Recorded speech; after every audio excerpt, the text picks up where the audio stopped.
जय सिया राम। एक अच्छा प्रसंग भगवान और भक्त के बीच में। भगवान भक्त से कह रहे हैं कि तू करता वही है जो तू चाहता है, तू करता वही है जो तू चाहता है, पर होता वही है जो मैं चाहता हूँ। भगवान कह रहे हैं कि तू करता वही है, अर्थात तो तू यानी प्राणी, तू अपने मन की करता है, पर होती किसके मन की है? भगवान कह रहे हैं मेरे मन की होती है। अर्थात तू अपने मन की करता है लेकिन होती है मेरे मन की। तो फिर क्या किया जाए? भगवान कह रहे हैं आगे, फिर क्या कह रहे हैं? आगे कह रहे हैं कि तू कर वही जो मैं चाहता हूँ, तू कर वही जो मैं चाहता हूँ, तो होगा वही जो तू चाहता है। कितनी अच्छी बात कह रहे हैं कि तू कर वही जो मैं चाहता हूँ। भगवान कह रहे हैं कि जो मैं चाहता हूँ वो करो, फिर देखो जो तुम चाहते हो वो अपने आप होने लगेगा। तो अब ये विचारणीय है कि भगवान क्या चाहता है, भगवान क्या चाहता है। तो सर्वप्रथम इसके लिए हमें ये समझने की आवश्यकता है कि भगवान क्या चाहता है, ये जानना है। तो अगर किसी के बारे में कुछ जानना है तो सबसे पहले उसके निकट जाया जाए, उससे समीपता बनाई जाए, निकटता बनाई जाए, अपने संबंध भगवान से अच्छे बनाए जाए। तो कैसे संभव है?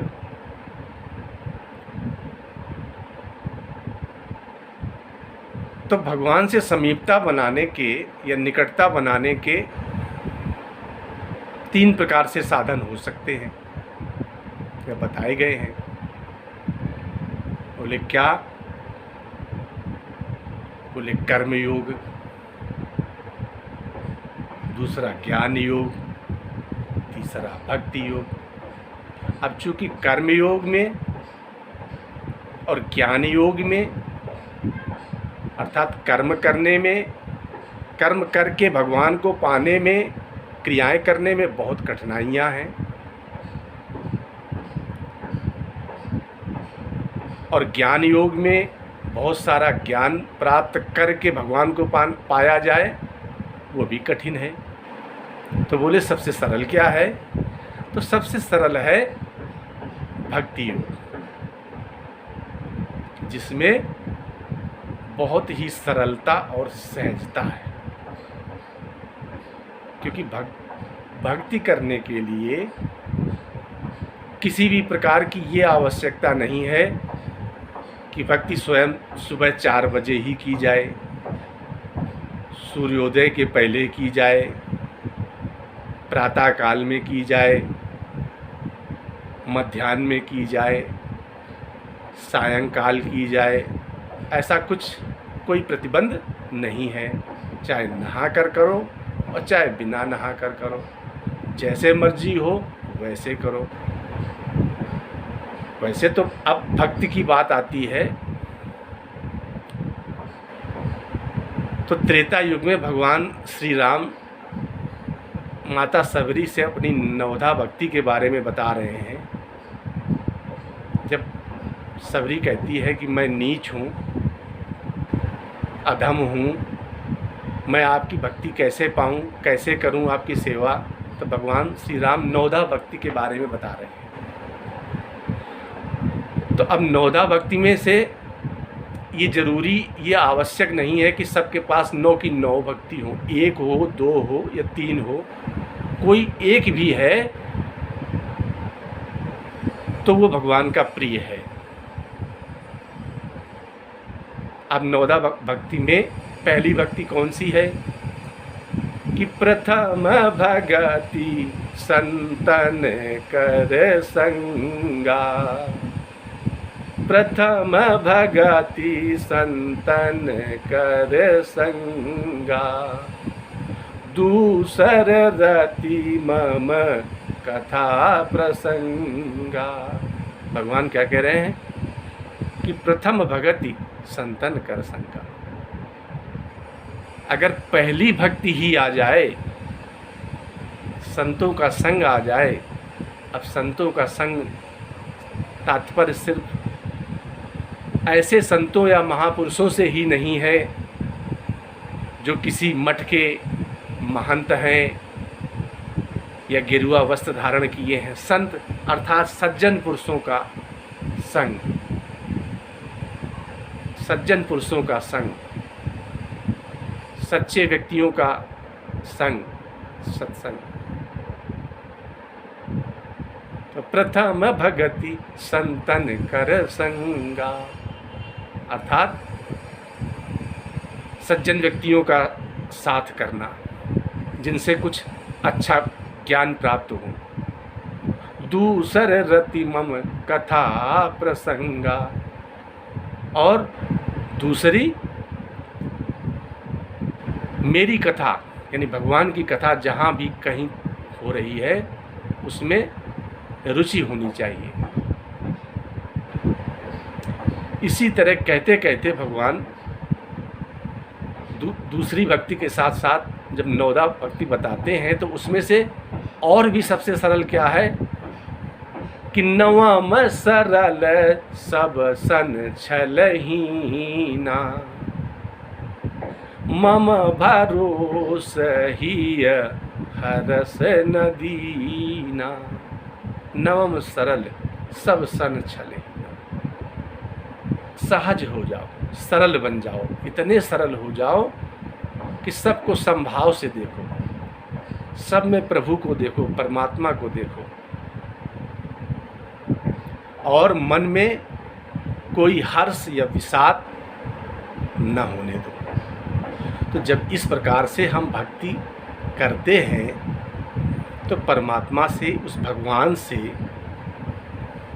निकटता और समीपता बढ़नी शुरू हो जाती है। और जब समीपता शुरू हो जाती है तो निश्चित है जब समीपता शुरू होगी तो भगवान की कृपा होगी। अब जब कृपा होगी तो धीरे धीरे आगे की स्थिति क्या होती है कि जब भक्ति मार्ग पर बढ़ते हैं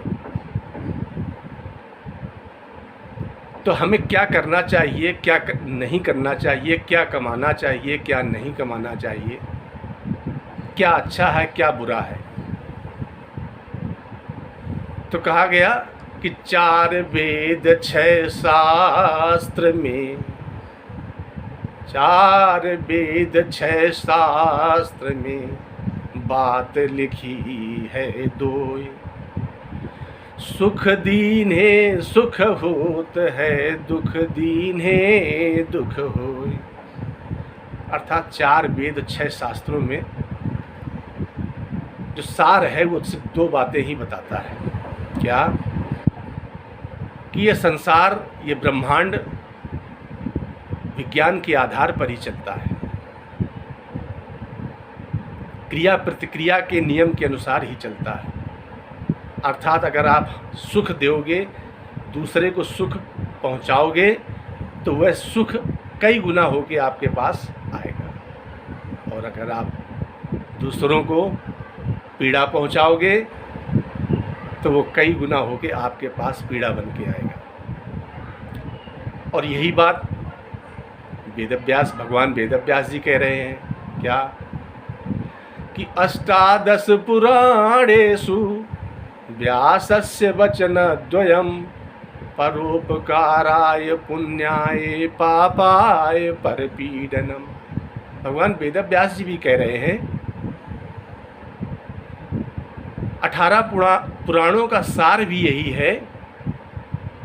क्या कि पुण्य क्या है परोपकाराय पुण्याय। परोपकार करना ही पुण्य है, दूसरों का हित करना ही पुण्य है। और पाप क्या है? पापाय परपीडनम, दूसरों को पीड़ा पहुंचाना, ये पाप है। तो अब ये आपको तय करना है कि पुण्य कमाए या पाप, क्योंकि यहाँ तो जो करेंसी चलती है, वहाँ करेंसी केवल पुण्य की ही चलती है। वहाँ का तात्पर्य इस स्थूल शरीर को छोड़ने के बाद जो सूक्ष्म शरीर जहाँ जाएगा, वहाँ केवल पुण्य की ही करेंसी चलती है। इसी को तुलसीदास जी क्या कह रहे हैं कि परहित सरिस धर्म नहीं भाई, पर पीड़ा सम नहीं अदमाई। परहित सरिस धर्म नहीं भाई, अर्थात दूसरों का हित करना या परोपकार करने से बड़ा कोई धर्म नहीं है, गोस्वामी जी कह रहे हैं। और पर पीड़ा सम नहीं अधमाई, और दूसरों को पीड़ा पहुंचाना इससे बड़ा कोई नीच या अधम कार्य नहीं है। तो जब तीनों चीज़ों से एक ही चीज़ छन के आती है, परोपकार, परहित करना, जिससे पुण्य फल की प्राप्ति होती है, जिससे भगवान से निकटता बढ़ती है, समीपता बढ़ती है, उस स्थिति में हम भगवान के समीप होते जाते हैं और भगवान जानना शुरू कर देते हैं कि हमें क्या करना है। क्योंकि जब हम अच्छा करेंगे, लोगों के साथ सुख बांटेंगे, अर्थात उन्हें भी सुख देंगे, तो ये भगवान का ही कार्य कर रहे हैं, ये ईश्वर का ही कार्य, उस सर्वशक्तिमान परमेश्वर के कार्य में अपनी भागीदारी सुनिश्चित कर रहे हैं। और साथ ही और भी क्या करना होगा, क्योंकि भगवान को पाने के लिए और भी कुछ है, कुछ त्यागना भी पड़ेगा। क्या त्यागना पड़ेगा? गोस्वामी जी कह रहे हैं कि भगवान क्या कह रहे हैं कि निर्मल मन जन सो मोहि पावा, और मोहि कपट छल क्षेत्र न भावा। अर्थात जो भगवान को कौन पाता है? जो निर्मल है, जिसका हृदय निर्मल है, जो सरल है, वह भगवान को प्रिय है। और भगवान को अप्रिय क्या है? अर्थात कौन से लोग भगवान को नहीं पा सकते हैं? अर्थात भगवान को पाने के लिए क्या छोड़ना चाहिए? तो बोले वो है मोहि कपट छल, कपट और छल को छोड़ना है, साथ ही छिद्र को भी छोड़ना है। छिद्र माने किसी व्यक्ति विशेष के न होने पर, अपने सम्मुख उपस्थित न होने पर उसके बारे में भला या बुरा कहना या बुराई करना उस व्यक्ति की जो यहाँ नहीं है आपके प्रत्यक्ष, ये छिद्र है। अर्थात ये तीनों चीज़ें हमें नहीं भाती हैं। तो जो भगवान को नहीं भाती हैं वो हमें भी नहीं भानी चाहिए। अर्थात हमें अहम ब्रह्मास्मि ऐसा सोचना चाहिए। अर्थात भगवान की इच्छा को अपनी इच्छा मान लेनी चाहिए। परिस्थितियाँ कैसे भी हों, अनुकूल हों या प्रतिकूल हों, कैसी भी परिस्थिति हो, हर परिस्थिति में, किसी भी परिस्थिति में भगवान का शुक्रिया अदा करना कि आप जो कर रहे हैं वो मेरे लिए अच्छा है, वही अच्छा है। क्योंकि आज के युग में हर मानव शांति खोजता है, और शांति मिलना, चूँकि इस संसार में अशांत का साम्राज्य है, तो ऐसी स्थिति में सिर्फ प्रार्थना ही काम आती है, भगवान का भजन ही काम आता है। इसलिए भगवान का भजन प्रातः करो, मध्यकाल में करो, मध्याह्न में करो या सायंकाल में करो, किसी समय ही भगवान का भजन करो। उसके लिए कोई समय नहीं है, किसी भी क्षण करो, भगवान का भजन करना चाहिए, भगवान से समीपता बनानी चाहिए। तो जिस समय भगवान से समीपता हो जाती है, फिर क्या होता है? फिर वही होता है जो आप चाहते हैं।